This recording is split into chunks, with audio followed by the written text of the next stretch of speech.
और चलिए लिए चलते हैं आपको काशीपुर, जहां केंद्रीय रक्षा मंत्री राजनाथ सिंह इस वक्त संबोधित कर रहे हैं। सीधी तस्वीर आपको दिखा रहे हैं काशीपुर से।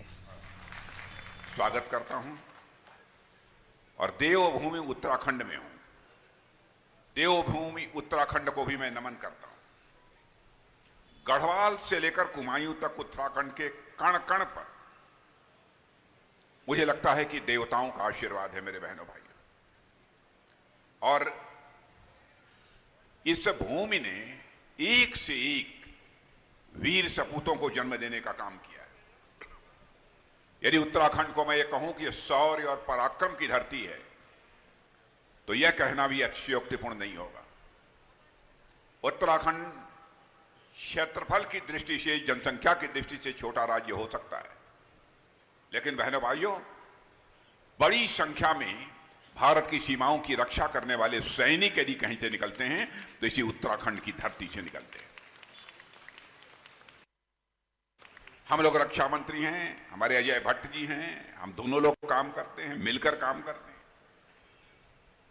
बहनों भाइयों, हम लोग हों या हमारे प्रधानमंत्री हैं, हमारे सैनिकों के प्रति उनके मन में एक बेहद सम्मान।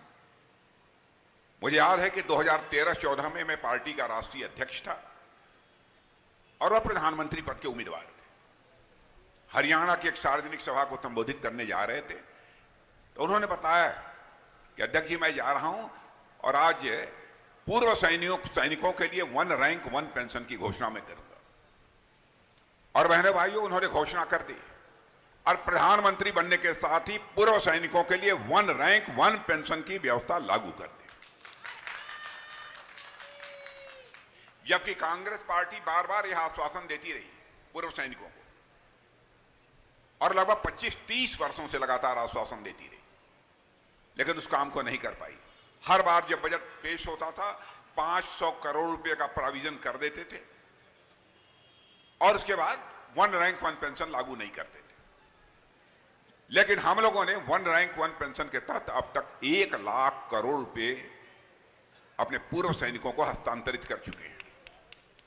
हमारे पूर्व सैनिकों के लिए, वर्तमान सैनिकों के लिए धन दौलत की कोई अहमियत नहीं है बहनों।